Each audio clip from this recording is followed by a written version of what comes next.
Hello বন্ধুরা, good morning. কেমন আছো তোমরা সবাই? আশা করি ভালো আছো আর আমিও বেশ ভালো আছি। তো আমার চ্যানেলে নতুন আরও একটা ভিডিওতে তোমাদের জানাই অনেক অনেক স্বাগত আর ভালোবাসা। তো এখন বাজে প্রায় ৯টা আর এখন থেকে আমি আমার ব্লগটা স্টার্ট করছি।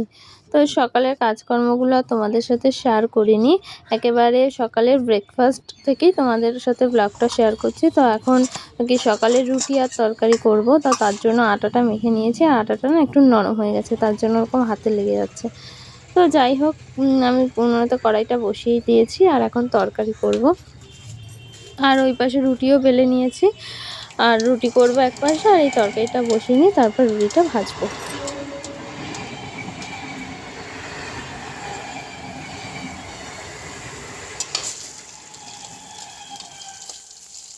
তো কড়াইতে তেল আর কালো জিরে ফোড়ন দিয়েছি, তার হচ্ছে এই পেঁয়াজটা ভেজে নিয়ে তারপর তরকারিটা করব। শুধু একটু পেঁয়াজই দিয়েছি, আর কিছুই দেবো না, কারণ সকালে তরকারি তো ওই রুটির সাথে খাওয়ার জন্য, ওর জন্য আর তেমন কিছু করব না। খুব সিম্পলভাবেই তরকারিটা করবো, আর এই সিম্পল তরকারিটা খেতে কিন্তু বেশ ভালো লাগে রুটির সাথে। তো তোমরা তো আমার ব্লগে তেমন একটা রুটি করতে কখনো দেখো না, কারণ রুটি তেমন একটা করা হয় না। আর এখন গরম পড়ে গেছে বলে তেমন একটা রুটি করা হয় না, যদিও বা করা হয় রাতে করা হয়।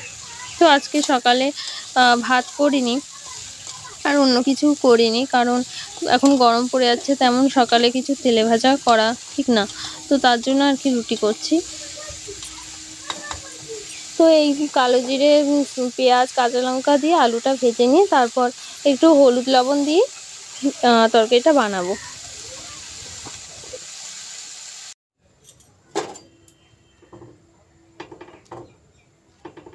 তো তরকারিটা ওখানে আলুটা একটু ভেজে ঢাকা দিয়ে রেখেছি, আর এদিকে রুটি ভাজা শুরু করে দিয়েছি। তো যাই হোক, আমি কাজগুলো করি, তোমাদের সাথে সবটাই শেয়ার করব। তো এখন থেকে আমি আমার ব্লগটা তো স্টার্ট করেই দিয়েছি। তো তোমরা পুরো ভিডিওটা দেখতে থাকো, আশা করি তোমাদের ভালো লাগবে। চলো, সাথে থাকো।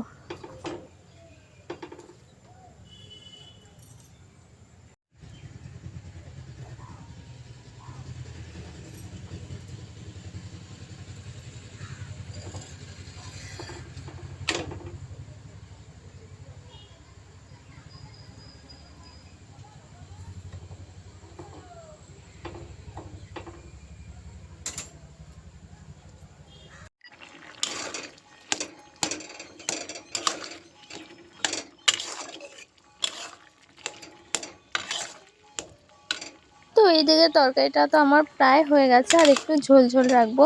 তবে কি জানো তো, এই তরকারিটাই সাদা তরকারি খেতে কিন্তু বেশ ভালো লাগে, মানে এই হলুদ ছাড়া। কিন্তু সবাই তো সাদা তরকারিটা পছন্দ করে না, আমাদের বাড়ির লোক সাদা তরকারিটা পছন্দ করে না, তো তার জন্য এরকমভাবে করা। তো এই যে আমার রুটিও হয়ে গেছে আর তরকারিটাও হয়ে গেছে, সকালে খাওয়া দাওয়া এটা। আর এখন এই সবজি কাটতে চলে এসেছি, মানে এটা দুপুরে রান্না হবে। তো দুপুরে ভাবছি এই দানা কলা আলু দিয়ে মাছের ঝোল করব। তো তার জন্য এই সবজিগুলো কেটে নিচ্ছি, আর একটু পুঁই শাক করবো, তো সেটাও কেটে নেব।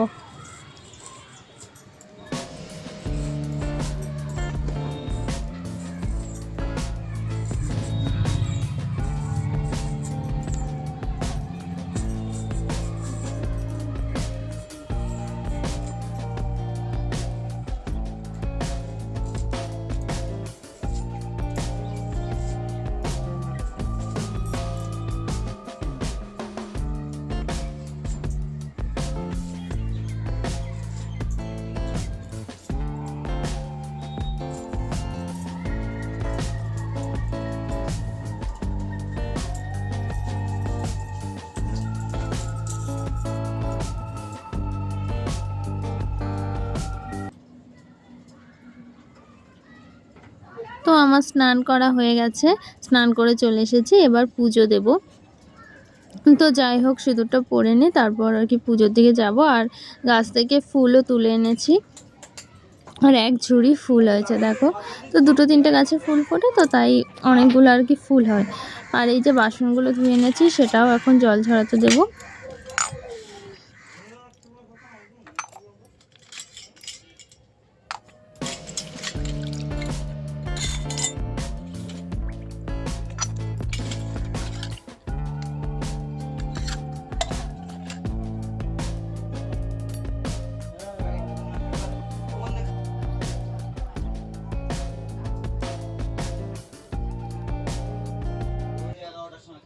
তো অনেকক্ষণ পর তোমাদের সামনে আসলাম। সকাল থেকে একটু তাড়াহুড়োর মধ্যেই কাজ করছিলাম। তো তোমরা তো দেখতেই পেলে আমি পুজো টুজো দিয়ে নিয়েছি, আর যা যা রান্না হবে সেই সবজিগুলো কেটে নিয়েছি। তো চলো এবার রান্নাটা করি, আর তোমরা ভিডিওটা দেখতে থাকো।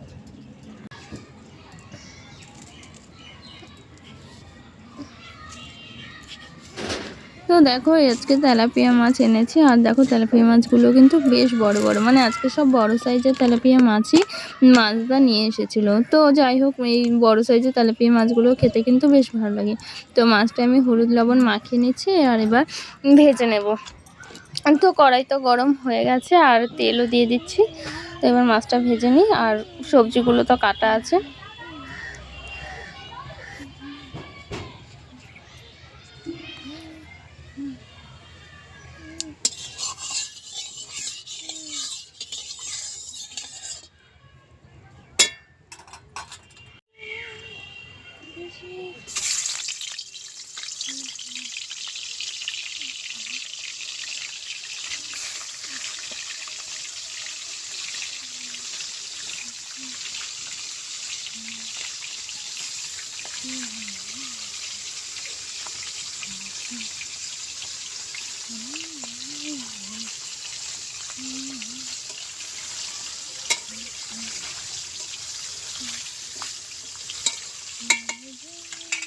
তো এই যে মাছটা কড়াইতে দিয়েছিলাম সেটা তো ভাজা হয়ে গেছে, আরও কিছু থালায় আছে, সেগুলোও ভেজে নেব।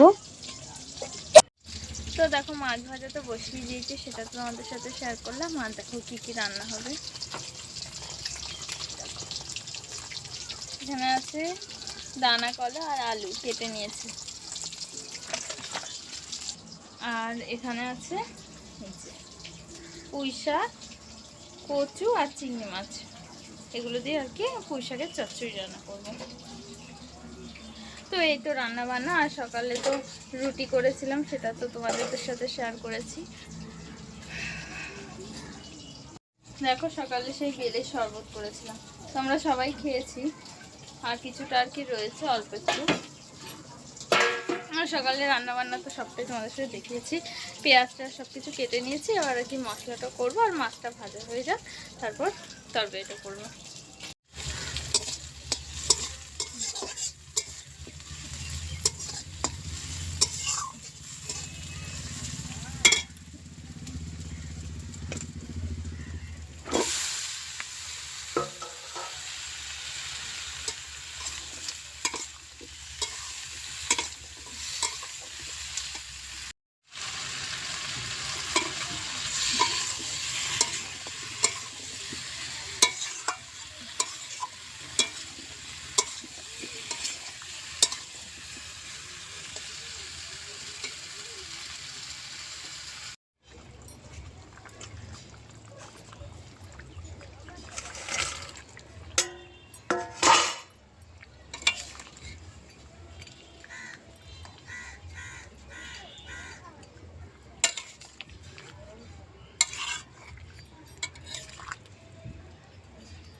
তো তরকারিটা তো ওইদিকে হচ্ছে, কারণ তরকারিটা মাছ দিয়েছি, তো মাছ দিয়ে একটু জল লাগতো, তো একটু জল দিয়ে ঢাকা দেওয়া আছে। আর এইদিকে আমি কলে যাচ্ছি কেন জানো, মাংস ধুতে। আর এই মাংসটা তো বোজোর জন্য আনা হয়েছে, তো ওই মাংসটা ধুয়ে নেব, আর তারপর বোজোর জন্য ভাত রান্না করতে হবে, আর ওর জন্য মাংসটা সেদ্ধ করে দেবো। তো চলো মাংসটা ধুয়ে নিই এবারে। তো এই মাংসটা সকালবেলা ওর জন্য আনা হয়েছে, আর এইটুকু মাংস তো ওর 2-3 দিন মতো বেশি হয়ে যাবে। তো ও তো খুব কম খায়, একদম কম করে খায়, তো ওই 2-1 পিস করে দিলেই ওর হয়ে যায়। তো যাই হোক 2-3 দিন হয়ে যাবে। তো এই মাংসটা এবার ধুয়ে নিই, তারপর মাংসটা একদম টুকরো টুকরো করে কেটে আর কি ভাতের সাথে সেদ্ধ করে দেবো।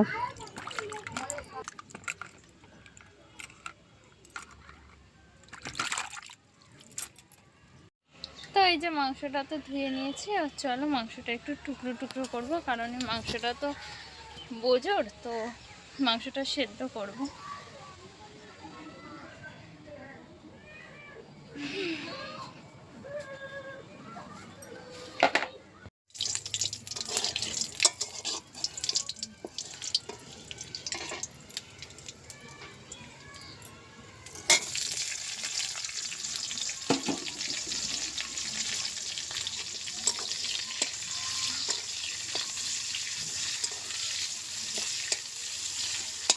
আমার মাছ তরকারিটা হয়ে গেছে, এবার যে পুঁই শাকের চচ্চড়িটা করবো। তো তরকারিটা বসিয়ে এসে দেখো কি রে ঘরে যাবি? ওর সাথে একটু গল্প করছি।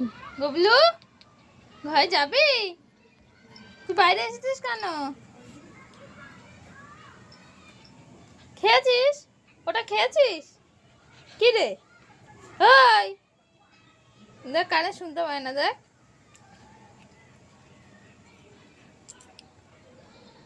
আয়।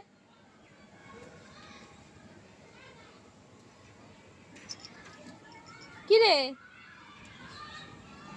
চল ঘরে চল। তাই ঘরে যাবি?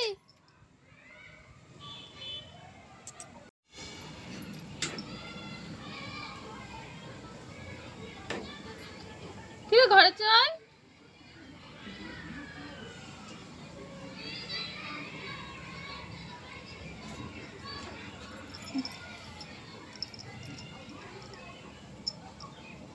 তুই ঘরে যাবি কি এখানে যাবি না? এখানে থাকবি কোনটা? তুই নকশা করে তোর বাইরে আসা না।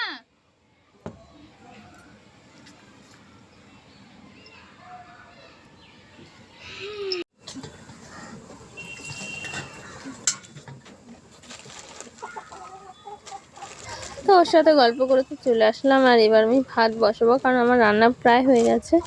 তো হাঁড়িতে আর কি মাটি মাখিয়ে নিচ্ছি, কারণ এই হাঁড়ি তো কালি, মানে উনুনে রান্না করা হয়, তো তার জন্য কালি পড়ে যায়। তো কালি সেভাবে এটায় ফেলা হয় না বলে মাটি মাখিয়ে নিলে আর কি কালিটা উঠে যায়।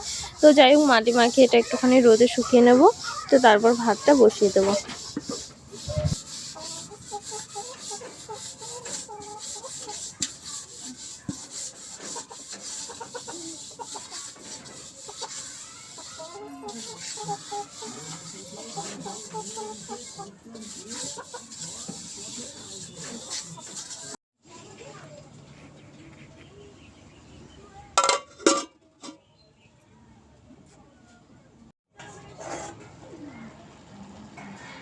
তো ওইদিকে তো আমাদের ভাতও বসিয়ে দিয়েছে, আর এইদিকে দেখো বোঝার জন্য ভাত আর মাংসটা সিদ্ধ করছি, মানে ভাত আর মাংস একসাথে সিদ্ধ করব। ও আসলে একদম গলা ভাত খায়, তো শক্ত ভাত খেতে পারে না।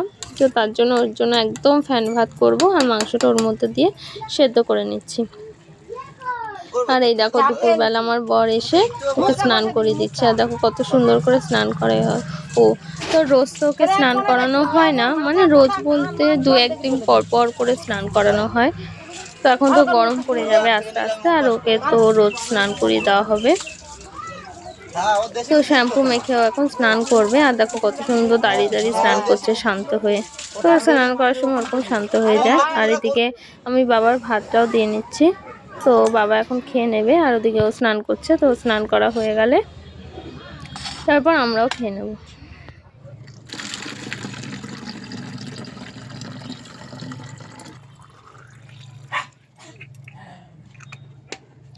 তো বন্ধুরা, এখন প্রায় বিকেল হয়ে গেছে, আর এখন বাজে আর 4:45 মতো।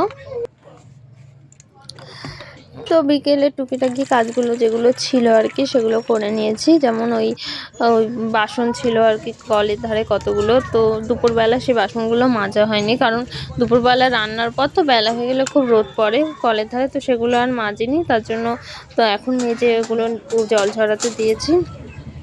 আর এই বোতলগুলো তো গুছিয়ে রাখলাম, আর এখন চলে এসেছি এই বাসনগুলো একটার পর একটা গুছিয়ে রাখতে। তো জায়গা মতো গুছিয়ে রাখি, কারণ অনেকক্ষণ আগে তো ধুয়েছিলাম, তো এগুলো শুকিয়ে গেছে।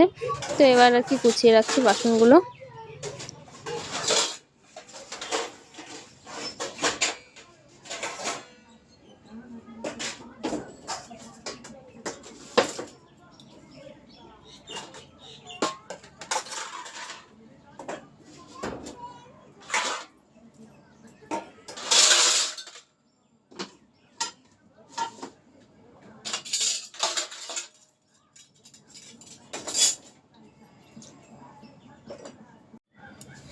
সকালবেলায় রুটি করেছিলাম, তো রুটি করলে গ্যাস তো বেশ নোংরা হয়, কারণ ওই আটার গুঁড়ো থাকে।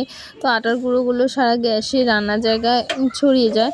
তো ওই জন্য আর কি গ্যাসটা মুছে নিচ্ছি। সকালবেলা রুটি করে গ্যাসটা আর মোছা হয়নি, কারণ ওই সকালবেলার সময় হয়নি, কারণ রুটি টুটি করে আবার দুপুরে রান্না করতে ব্যস্ত ছিলাম, তো তার জন্য গ্যাসটা পরিষ্কার করা হয়নি।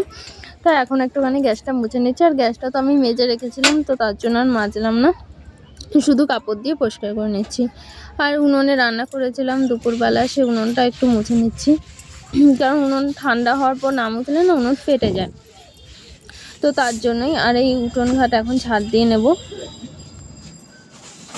তো আইসক্রিম এনেছিলাম, দেখো সেগুলো সব উঠোনে প্লাস্টিকগুলো পড়ে আছে, তো সেটাই ঝাড়পাট দিয়ে নিচ্ছি। বিকেলবেলা আর কি টুকিটাকি যে কাজগুলো থাকে সেগুলোই করে নিচ্ছি। আমার ভিডিওটা আমি এখানেই শেষ করছি। তো আমার ব্লগটা কেমন লাগলো প্লিজ কমেন্টে জানাতে ভুলো না। দেখা হচ্ছে নতুন কোনো ভিডিওতে, ততক্ষণ ভালো থেকো, সুস্থ থেকো, আর আমার চ্যানেলটাকে সাবস্ক্রাইব করে আমার পাশে থেকো। চলো টাটা।